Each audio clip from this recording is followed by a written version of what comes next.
प्रिय बच्चों, हमने पार्ट 1 में जुजुत्सु का कौरव नगरी में प्रवेश के पश्चात लोगों में भय जो था, किस प्रकार त्रास था, वो सब पढ़ा कि सब इधर उधर छुपते हैं उससे डरते हुए। किससे? जुजुत्सु से।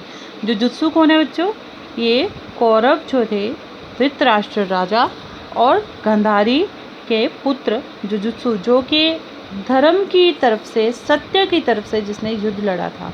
कौरव होते हुए भी इन्होंने पांडवों की तरफ से युद्ध लड़ा, क्योंकि स्वयं व्यास ने कहा था जहाँ कृष्ण होंगे वहाँ धर्म होगा, वहाँ सत्य होगा और वहीं जय होगी।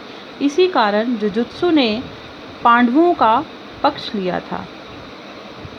तो बच्चे यहाँ तक हमने पढ़ा है, दोनों पीछे छिपते हैं। उसके बाद जुजुत्सु डरने में उतनी यातना नहीं है जितनी वह होने में जिससे सबके सब केवल भय खाते हों।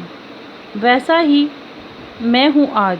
यह है महल मेरे पिता मेरी माता के, लेकिन कौन जाने यहाँ स्वागत हो मेरा एक जहर बुझे भाले से। तो ऐसा है कि जुजुत्सु कहते हैं कि डरने में उतनी पीड़ा नहीं हो रही है जितनी कि लोग मुझसे डर रहे हैं, जिससे सबके सब जो भय खा रहे हैं। मेरे ही माता पिता के महल में, मेरे ही माता पिता की जो प्रजा है, मेरे स्वयं के घर में मेरे जो माता पिता की प्रजा है वो मुझसे डर रही है। ये कहीं ज़्यादा मुझे जो है यातना दे रही है, ये कहीं ज़्यादा मुझे दर्द दे रही है। वैसा ही मैं हूँ आज जैसा मैं गया था युद्ध भूमि को, आज भी मैं वैसा ही लौटा हूँ। ये है महल मेरे पिता मेरी माता के। ये महल जो हैं ये मेरे माता पिता के हैं, लेकिन कौन जाने यहाँ स्वागत हो। लेकिन कोई नहीं जानता कि मेरा यहाँ जो है स्वागत वो एक जहर बूझे भाले हो गए बच्चों। ये हथियार होता है जो तीरनुमा हथियार होता है, जिसके आगे यहाँ पे जहर लगा होता है। तो जिसको ये लग जाता है तो वो मृत्यु को प्राप्त हो जाता है। तो कहते हैं कि जहर भरे भाले से मेरा न जाने कौन यहाँ स्वागत करेगा। मेरे ही माता पिता की जो प्रजा है मुझसे भय खा रही है। पहला प्रहरी कहता है ये तो जुजुत्सु हैं, पुत्र धृतराष्ट्र के, युद्ध में लड़े जो युधिष्ठिर के पक्ष में।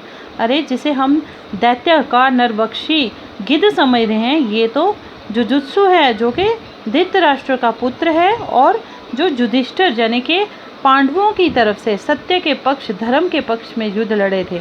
जुजुत्सु मेरा अपराध सिर्फ इतना है, सत्य पर रहा मैं दृढ़, कि मेरा इतना ही अपराध है, इतनी ही मैंने गलती की है कि मैं सत्य का साथ दिया, मैं सत्य पर दृढ़ हो गया, डटा रहा। मैं जो है धर्म का साथ दिया, सत्य की तरफ मैं डटा रहा।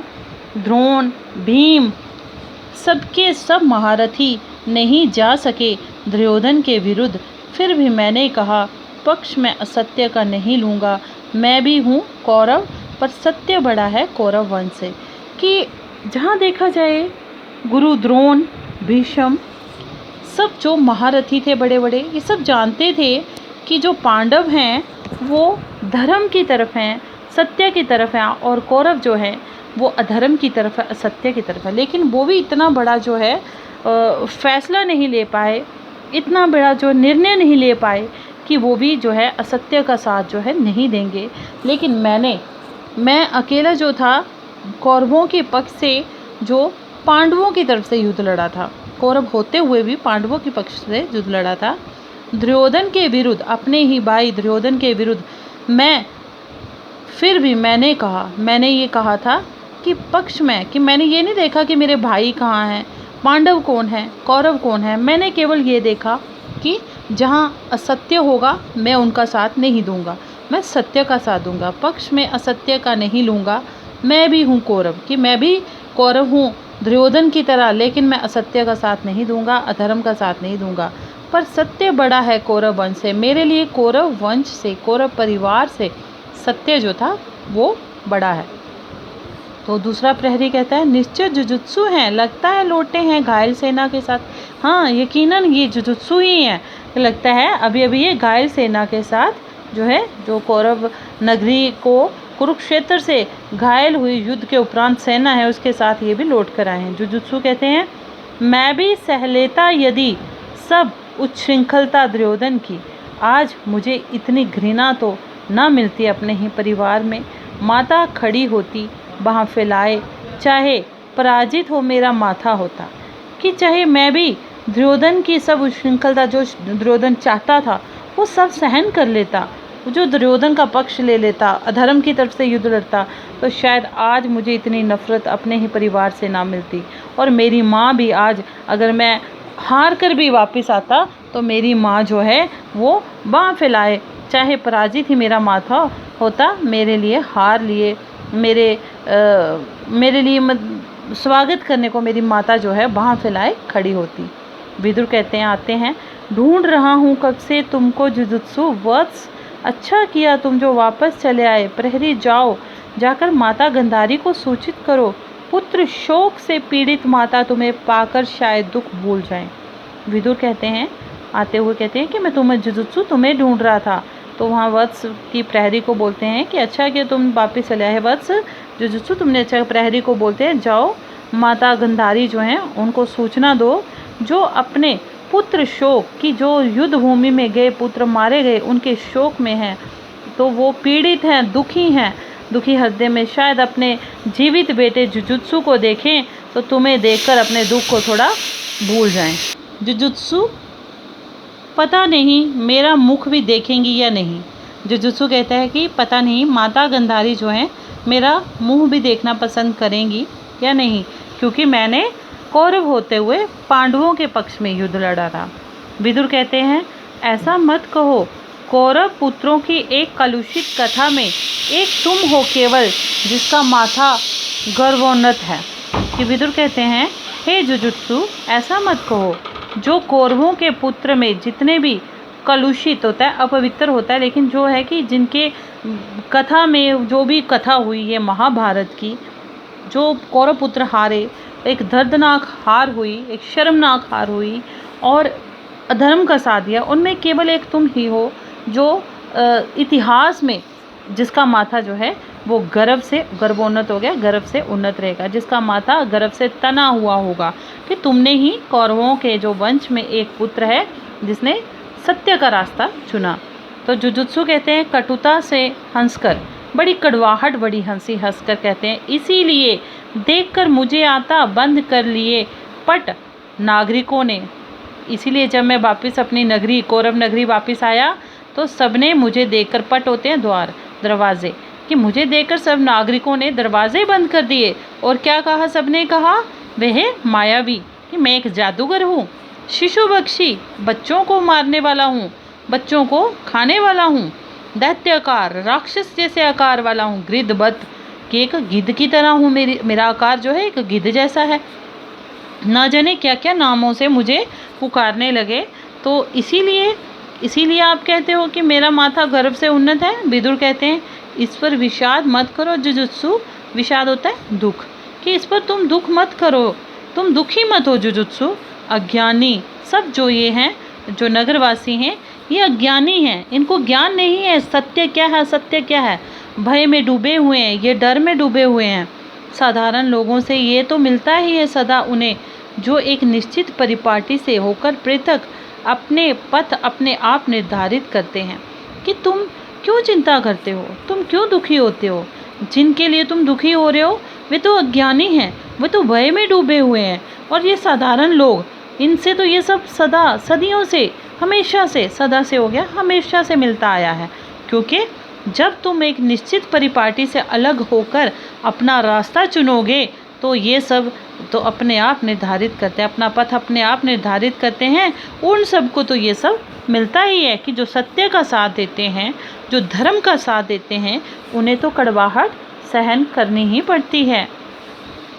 तो प्रहरी पहला कहता है, माता गंधारी पधारी हैं, कि माता गंधारी आ रही हैं। फिर ये देखिए दृश्य दिखाया गया है, जुजुत्सु अपनी माता के चरण छूता है, गंधारी निश्चल खड़ी रहती है, गंधारी कोई भी जो क्रिया आगे नहीं करती है, चुपचाप खड़ी रहती है। विदुर, माता ये है जुजुत्सु, कि तुम्हारा पुत्र जुजुत्सु जो है वो युद्ध भूमि से लौट आया है, चरण छू रहे हैं, तुम्हारे चरणों को ये स्पर्श कर रहे हैं, इनको आशीष दो, इन्हें आशीर्वाद दो, तुम्हारे आशीर्वाद की इन्हें ज़रूरत है। क्षण भर चुप रहकर उपेक्षा में गांधारी जो है पल भर चुप रहती है। ये दृश्य दिखाया गया है जिसमें फिर अब उपेक्षा होता है तिरस्कार करना, किसी का ऐसे होता है ना, आलोचना करना, निरादर करना, कि भाई ये उसको ताना सा मारने के लिए तैयार रहती है गांधारी कि जो अपने पुत्र शोक में है, जिसके 100 पुत्र मारे जा चुके हैं, पूछो विदुर इससे कुशल से है? हे विदुर, बड़े ताना मारते हुए तिरस्कार करते हो, उसका निरादर करते हो जुजुत्सु को कहती है, हे विदुर तुम इससे पूछिए ठीक ठाक तो है ना? जुजुत्सु और विदुर चुप रहते हैं। ये दृश्य दिखाया गया है। बेटा, भुजाएं जो तुम्हारी पराक्रम भरी थकी तो नहीं अपने बंधुजनों का वध करते करते? कि उसको देखो कितना कटाक्ष मारते हुए, कितना ताना मारते हुए एक माँ जो अपने बेटे को कहती है तुम्हारी बाहें, तुम्हारी बाजुएं जो हैं ये शौर्य बल से भरी हुई, थक तो नहीं गई? कि तुम इतने शक्तिशाली, इतने बलशाली हो कि तुम्हारी ये बाहें थक तो नहीं गई? अपने भाइयों का वध करते करते, अपने भाइयों की हत्या करते करते तुम थक तो नहीं गए कहीं? तो पांडव फिर चुप होते हैं सब। पांडव के शिविर के वैभव के बाद तुम्हें अपना नगर तो श्रीहत सा लगता होगा। कि पांडवों के शिविर होता है जहाँ सैनिक पड़ाव करते हैं, जब युद्ध होता है तो वहाँ वो ठहरते हैं। जिस तरह आपने देखा ना बच्चों, टेंट लगा होता है, वैसे ही शिविर लगाए जाते हैं कि ये 17 दिन युद्ध चला तो रात को ये युद्ध नहीं चलता था, तो वो रात को ठहरने के लिए, जहाँ कोई घायल होता था तो उसको शिविर में उसके इलाज के लिए रखा जाता है, उसको सैनिक पड़ाव बोलते हैं। तो बोलते हैं पांडव के शिविर के वैभव के बाद, वैभव हो गई शानो शौकत, ऐश्वर्य की, इतना ऐश्वर्य, इतनी शानो शौकत थी पांडवों के शिविर में, तुम्हें अपना ये नगर, अपना महल बड़ा छोटा सा लगता होगा, शोभा रहित लगता होगा। श्री होता था शोभा रहित, बुझा हुआ, बड़ा उसके आगे ये तुच्छ सा लगता होगा। सब चुप है। ये सब माता जो है अपने पुत्र को ताने मार रही है कि तुम तो पांडवों के पक्ष से युद्ध लड़े थे, वहाँ तो कितनी शानो शौकत होगी उनके शिविर में, कितने तुम तो बलशाली हो, तुमने अपने भाइयों की हत्या करते करते थक तो नहीं गए? ये महल तुम्हें बड़ा छोटा लगता होगा। चुप क्यों हो? थका हुआ होगा ये। विदुर, इसे फूलों की शैया दो। कि चुप क्यों हो जुजुत्सु, बोलते क्यों नहीं? कि लगता है विदुर ये थक गया अपने भाइयों की हत्या करते करते, इसे फूलों की शैया दो, इसे फूलों का बिस्तर दो। कोई पराजित दुर्योधन नहीं है ये हारा हुआ दुर्योधन नहीं है कि जो सोए जाकर सरोवर के कीचड़ में, कि जो तालाब के कीचड़ में जाकर सोए। ये तो जुजुत्सु है जो पांडवों की तरफ से युद्ध लड़के आया है और अपने ही भाइयों की हत्या की है इसने। सारे चुप होते हैं। चुप क्यों हो विदुर, चुप क्यों है विदुर? ये क्या मैं माता हूँ इसके शत्रुओं की इसीलिए, कि मैं इसके दुश्मनों की माँ हूँ इसलिए चुप है? क्यों मेरी बातों का जवाब नहीं दे रहा? अब ये जाने लगती है। देखिए, माता अपने पुत्र को ताना मारती है। एक पुत्र जो है सब बर्दाश्त कर लेता है, लेकिन अपनी ही माँ के हाथों अपना तिरस्कार होते हुए उसे ये सहन नहीं होता, बहुत पीड़ा होती है उसे। फिर प्रहरी चलो, गांधारी वहाँ से चली जाती है। विदुर कहते हैं माता ये शोभा नहीं देता तुम्हें, माता ये तुम्हें अच्छा नहीं लगता, तुम अच्छी नहीं दिखाई, तुम एक माँ हो, अपने पुत्र को ताने मार रही हो। तुम्हारे सारे पुत्र मारे जा चुके हैं, वो भी अधर्म का, असत्य का साथ देते हुए। एक ही पुत्र तुम्हारा जो जुजुत्सु है, जिसने सत्य का साथ दिया, जिसने धर्म का साथ दिया, तुम्हारा माथा गर्व से उन्नत किया, तुम उसे यूँ कहते हुए अच्छी नहीं लगती। जुजुत्सु कहते हैं ये क्या किया माँ ने, ये क्या किया? कि जुजुत्सु कहता है विदुर ये माँ ने क्या कह डाला मुझे, ये क्या किया माँ ने, ये क्या किया? विदुर सिर झुकाकर बैठ जाता है, दुखी हो जाता है जुजुत्सु। अच्छा था यदि मैं कर लेता समझौता असत्य से, अच्छा होता यदि मैं अधर्म का साथ देता, असत्य का साथ देता। विदुर कहते हैं लेकिन वे कोई समाधान तो नहीं था, वे कोई समाधान हो गया हल, कोई हल तो नहीं था समस्या का। कर लेते यदि तुम समझौता असत्य से तो अंदर से जर्जर हो जाते, अगर तुम असत्य का साथ देते तुम स्वयं अंदर से टूट जाते। जुजुत्सु कहता है अब ये माँ की कटुता, घृणा प्रजाओं की क्या मुझको अंदर से बल देगी? कि जो मेरी माँ के दिल में मेरे लिए कड़वाहट है और जो प्रजा है वो मुझसे नफरत करती है, क्या मुझको वो अंदर से शक्ति प्रदान करेगी? अंतिम परिणति में, कि अंतिम अवस्था में, परिणति हो गई अवस्था, अंतिम परिणति में दोनों जर्जर करते हैं। चाहे मैंने सत्य का साथ दिया चाहे असत्य का साथ दिया, दोनों ही हाल में, दोनों भाव में जो है मैं ही अंदर से, अगर मैं असत्य का साथ देता तो मैं स्वयं अंदर से टूट जाता, और सत्य का साथ दिया है तो भी मेरी माँ और प्रजा की घृणा जो है वो मुझसे जो है बर्दाश्त नहीं हो रही है, मुझे बहुत जो है दुखी कर रही है। पक्ष चाहे सत्य का हो अथवा असत्य का, मुझको क्या मिला विदुर, मुझको क्या मिला, कि चाहे सत्य का साथ दूँ चाहे असत्य का, विदुर तुम ही बताओ मुझे क्या मिला। विदुर शांत हो जुजुत्सु और सहन करो, हे शांत होकर जुजुत्सु सब कुछ तुम सहन करो, गहरी पीड़ाओं को गहरे में बहन करो कुछ देर। और क्या है कि तुम्हें ये सब बहन करना हो गया, भोगना, कि तुम इन पीड़ाओं को भोगना तो तुम्हें पड़ेगा, क्योंकि जो सत्य का साथ देता है उसे भी जो है कठिन मार्ग से गुजरना पड़ता है। कुछ देर पूर्व से गूंगे के हाँफने की भयावह आवाज़ आ रही है जो सहसा ही तेज होती जाती है। तो बच्चे यहाँ हमने यहाँ तक पढ़ा, तो इसको हमने पार्ट 2 का नाम दे दिया है। ठीक है, तो आगे हम पार्ट 3 में पढ़ेंगे।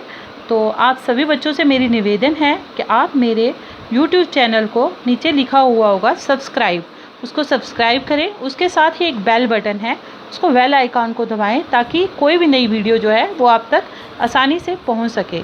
और अगर आपको वीडियो अच्छी लगे तो लाइक कीजिए, कमेंट कीजिए, और आपकी जो भी परेशानी है उसको भी आप कमेंट बॉक्स में लिखिए, और अपनी अटेंडेंस के लिए यस मैम वहाँ पर लिखिए, ताकि मुझे पता चले किन किन बच्चों ने मेरे द्वारा बनाई हुई वीडियो देखी है। धन्यवाद, आपका दिन मंगलमय हो।